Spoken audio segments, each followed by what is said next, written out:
Lead together, embrace change, enhance everyone's journey. The 3 core principles of SmartStop, a leader in self-storage real estate across North America, reinforce why we're proud to bring you SheEO Lead-In, the podcast featuring curated conversations with powerful women sharing their impactful wisdom. It's a self-knowledge, self-discovery, and self-preneurship audio storage vault created by and for women. SmartStop's presentation of SheEO Lead-In begins right now. Have you ever felt that you as a woman may not appear to measure up when you see incredible women in strong roles? You may be surprised when hearing from women in these positions and how we all share many of the same challenges. Thank you for joining us for the SheEO Leading-In podcast with Rebecca Jones as we share the journeys of women. Hello, I'm Rebecca Jones, your host of SheEO Lead-In. We are on an exploration together to discover more about the personal journeys of incredible women in both career and life. We all have paths to share that sometimes take incredible turns, deep resilience, and courage to navigate. My hopes are that the challenges shared here encourage women to take leaps of faith and growth when a journey feels too difficult or unachievable. There is great strength deep within each one of us. These stories are meant to share the ways strong women have taken their dreams to strive and thrive to new heights, despite their sometimes rocky paths, and found a way to lead in. Today we're here with Amanda Taylor with Expand Your Business. How are you today, Amanda? I'm great. How are you? Great. I'm really excited to have this discussion with you because you've got so much energy and you're so dynamic. So let's start out with a little bit of an icebreaker, a fun story from your childhood that nobody knows about you. Oh my gosh. Oh, okay. So in first grade, I told this boy, Wesley, that I liked him, and he punched me in the stomach. What? That was the worst. Yeah, so it kind of scarred me from talking to boys. Oh my goodness. I would have probably never spoken to one forever. Obviously that scarred me. I still remember that very vividly. I was like, my never goodness. mind. But I guess I got over it because I talked to boys. So let's talk about one word that you think describes you, and it's not going to be brokenhearted. No, not brokenhearted. One word. That's a hard one. I would say dynamic. Yeah, that's a great word. I was like overachiever. Yeah, dynamic. There you go. Lots of things. That encompasses all the things. Yes, dynamic. I think definitely that's who you are. So let's talk a little bit about your day. Every day, is it the same? Is it different at work? Explain to us what that's like. Ooh, so it starts the same every day. I am an avid, what I call gym rat, I guess. I have to start my day with the weights. That is my me time, my therapy. That makes me happy, sets me up for the day. But other than that, it's a free-for-all. I run 3 businesses. So it's just what is on fire that day, what's on the calendar that day that kind of runs the show. Between real estate investing, I could be, which I'm headed to next, I could be using power tools at a project, and I will be this afternoon. I could be, on a Zoom with a client. I could be building out a CRM. I could be on a podcast. I do all the things. So yes, dynamic is the perfect word. So let's go through the 3 different businesses. So Expand Your Empire, talk a little bit about that, and then the other 2. Yeah. Expand Your Empire is kind of a culmination of everything that I was doing, but it's really become my mission. As a real estate investor, as a woman in a male-dominated industry, obviously I'm an entrepreneur. I didn't have a W-2. I didn't have a 401k, no employers contributing to my retirement plan. And I'm a proud Gen Xer. No, I'm not going to have Social Security by the time I get there. So no one's coming to save us. And then I saw a documentary, Show Her the Money, saw that less than 2% of venture capital is going to female-owned businesses. And it was kind of like that awakening, that lightning bolt. What is it? And I just kind of was like, this is it. So I started Expand Your Empire to educate and empower women to close that financial literacy gap and really learn about investing.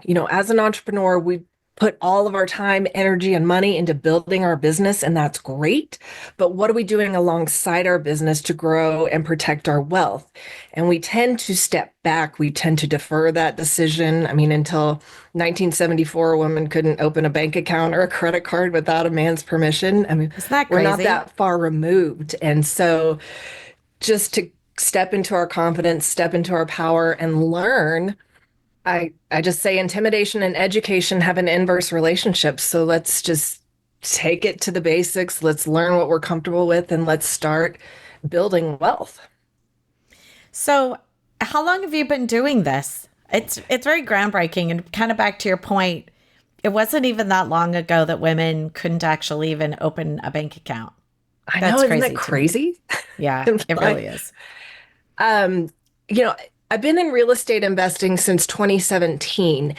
And it was that initial learning. I fell into it by accident. I was someone's assistant and I learned everything I could. And when I grasped the scope of you can make money this way, and there's all this creative finance within it, and using other people's money and different loans. And I was fascinated by the leverage you could use and all these things. So it was learning about different ways to invest outside of the S&P 500 that started way back then. And then I had to learn other tools.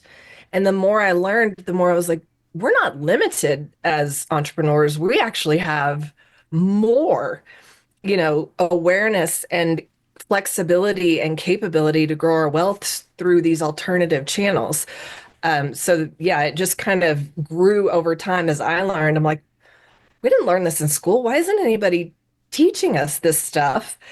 And you don't know what you don't know. So yeah, I'm on a mission. I keep telling people I'm just going to go run in my mouth so I can let everybody know that it's not that hard. And how do you find clients? I have been on a ton of podcasts. Thank you for having me here. I've been speaking at a lot of events. I'm involved in a ton of women's organizations. I've written tons of articles. I'm being featured in 2 books. I'm about to start co-authoring another one. I'm just getting out as much as possible, and visibility is key. Other people's audience is key. The more I can spread this message and get in front of other people's audiences, that's when people are like, I didn't know this was a thing. I'm going, and then they reach out to me. They have a question. I was on a divorce recovery podcast and I got a lot of response from that, because how many women are getting divorced and they're either getting a settlement or something and they don't know what to do with it. Right. So that was a huge thing. So it's just getting out there and spreading the message. And so how do you measure Impact.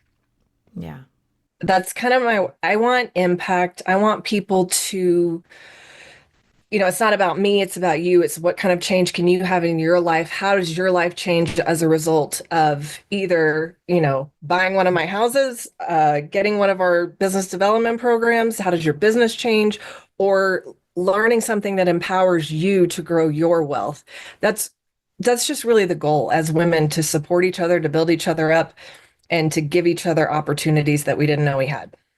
And what about failures? Because I think that success and failure really do go hand in hand many times. Yeah, it's like fail forward.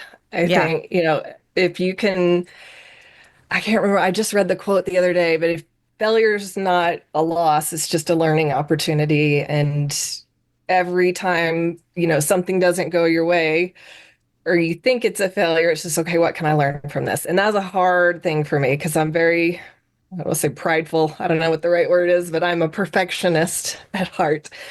So that was a hard lesson for me to learn, but to really look back and evaluate, it's like, okay, what do I learn from this experience? And how do I take that and either do it better, differently, or not at all next time? So, just kind of thinking about, you were talking a little bit about the divorce recovery sort of group that you were talking to. I would imagine that many of those women need almost a counselor in some ways, someone to hold their hand, because it is frightening. It can be. And a lot of people that have been married for, numerous years, 20, 30 years, they probably are like, oh my gosh, what now? I did it, Yeah. and that's another part of my story that kind of got me here is I was married for 22 years, together for 25. And he had the retirement plan. He had a W-2 job. I didn't. And even while we were married, I had learned about some of these investing tools and wanted, I was interested in them. I wanted to utilize them. And he had said no. And so getting out of that and finding that freedom that I'm like, oh, I can do what I want. Like that was something for me. So I've been there. I've done that. I came out of something that he had a steady paycheck. He had a retirement plan, all the things that I no longer had. And it was up to me to make my way. And I was confident, I was in the real estate world and successful and doing well with that. But there's always more. Right? Real estate is not, it goes up and down like everything else. And they say the average millionaire has 7 streams of income. Well, I'm not going to start 7 businesses, but I'm going to leverage what I have to grow over here while I'm running my businesses. So divorce was a huge catalyst for me. So So I want why to do you support other think, women through that. Yeah. yeah, exactly. Why do you think your ex said to you, no, I don't want you to get involved in this when you were married? There's a lot of reasons. Probably he was very risk averse. Mm. Is number one. And I got more comfortable with it as I experienced it. Like I said, education, intimidation. When you learn about something, it's not as scary. Um, and then I do think he just assumed that he knew better and that I didn't know, I didn't know any better and that I was misguided or something. Um, yeah, I've heard it referred to since by a couple different people as some sort of financial abuse, and there's different levels of that. But Mm. he was in control of the finances, Right. and I wasn't. So he said no, and that was kind Right. of that. Well, and that's, something for our listeners to really take in, the fact that they probably, a lot of people have experienced that at some point in their life in a relationship. And it's hard. It's hard to get out of that mindset when that's how you've been conditioned. Right. So you And pull them out. yes, it is about stepping into your power because the research shows, and I'm not just like female power, woohoo, let's go. Neurologically, we are better at managing money, about making long-term decisions, about measuring risk. Statistically, women outperform men in investment portfolios. It's a small amount, but compounded over time, that's millions of dollars. Mhm. It is just the way we are wired. Our left and right brain communicate differently than men. It's just science. I can't help it. It's science. We're That's just better funny. at it. Yeah, exactly. So I have a question for you. Let's talk a little bit about balance in work and life. Do you think there is such a thing? Nope. Yeah, I don't think so. I mean, sometimes I feel like, yeah, I'm doing well, but then there are other times, not so much. I Do think you? there are seasons of grind and Yes, hustle, that's and exactly there how I are put it. seasons of less than. Hmm. But I believe as a business owner or someone in your position that is, you're on all the time. There Yeah. is no downtime. So you may not have work-life balance, but what is the harmony?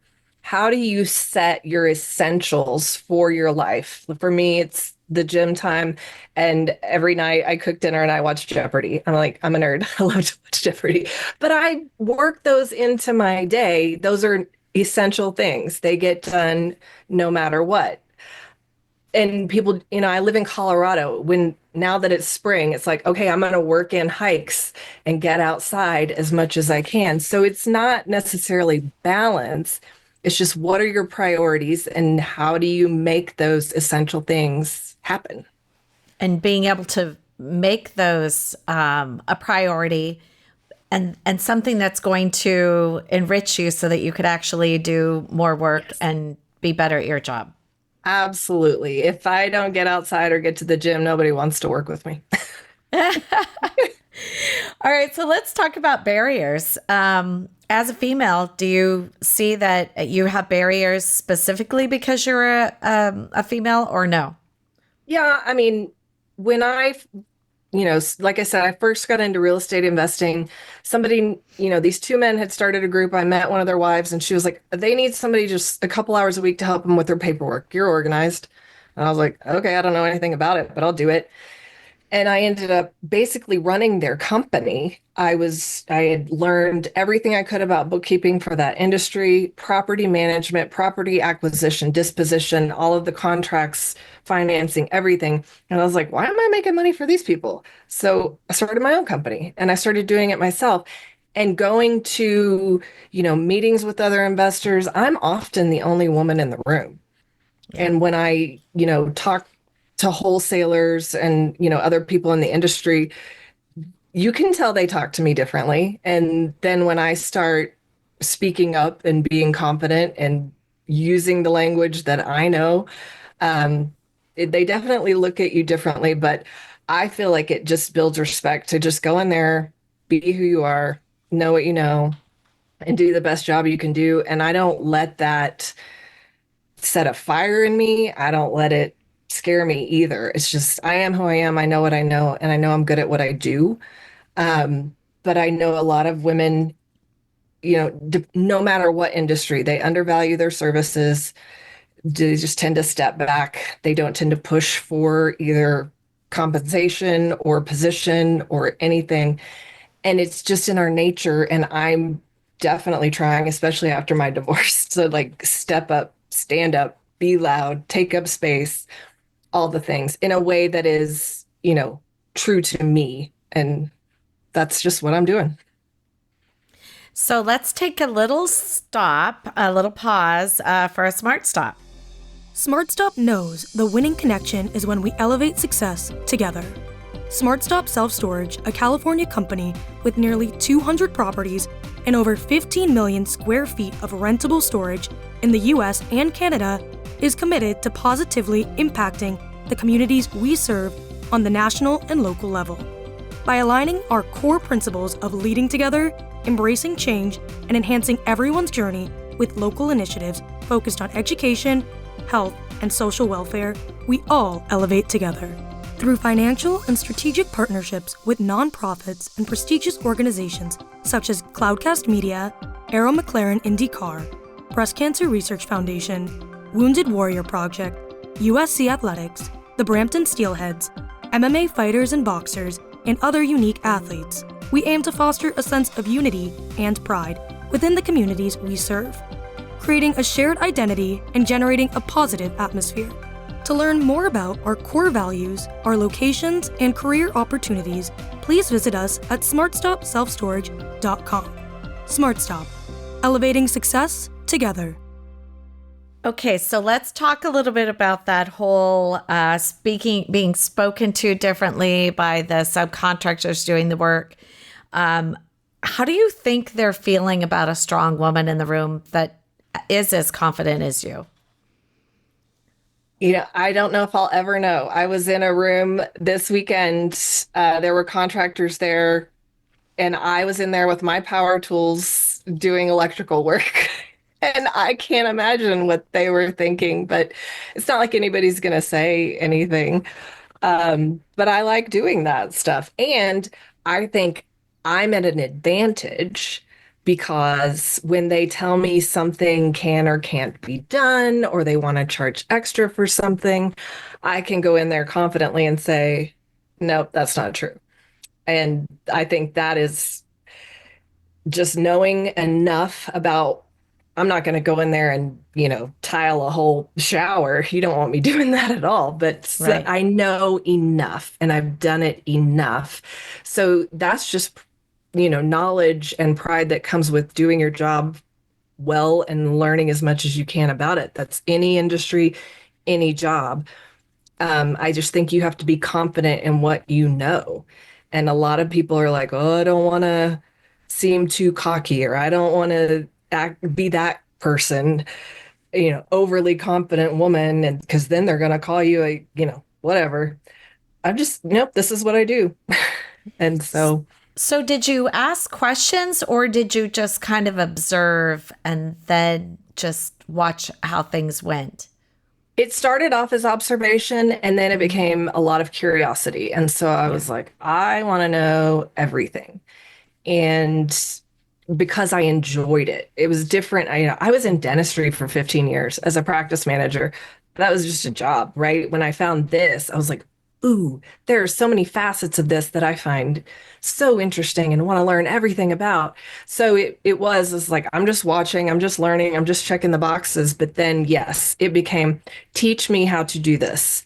I want to follow you around for a day and learn how to change out outlets and switches. Like it's is that vital to my That's awesome. success? No, but is it a skill I would like to know how to do? Yeah, yeah. Absolutely.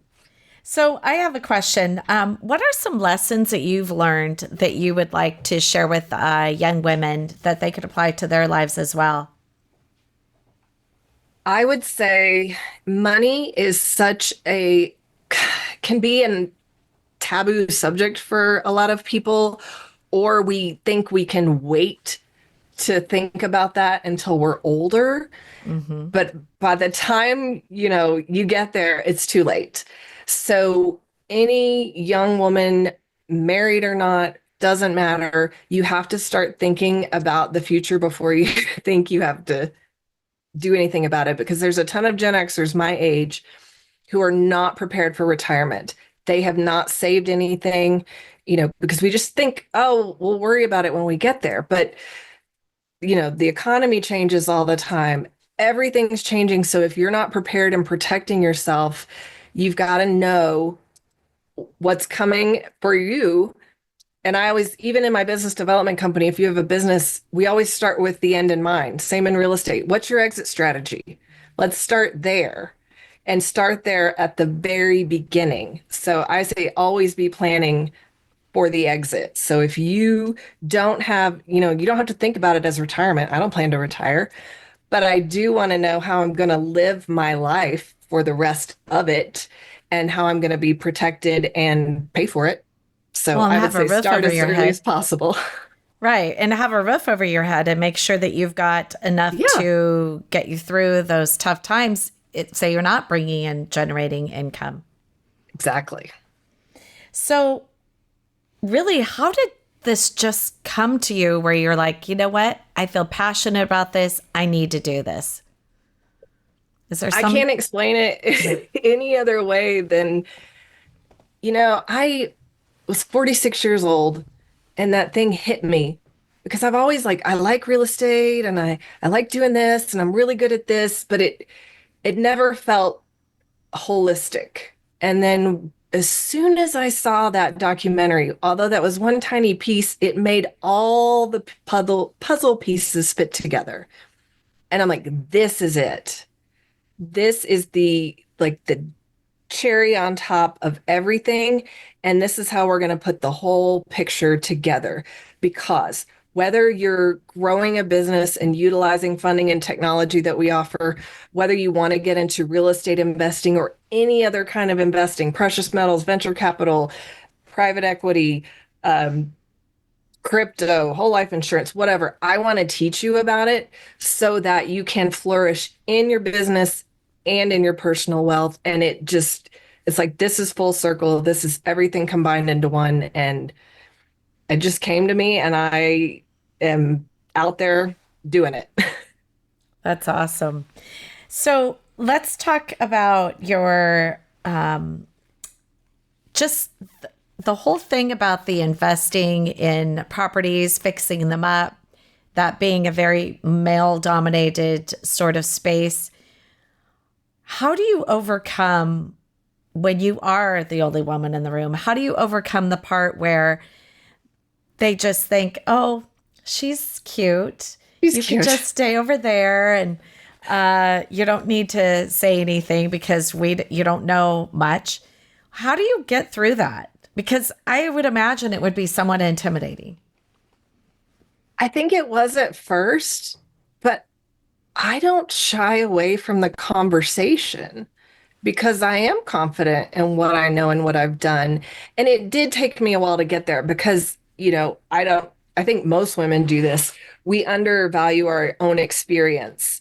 And we're like, well, everybody here must be better at this, more experienced than I am, know more than I do.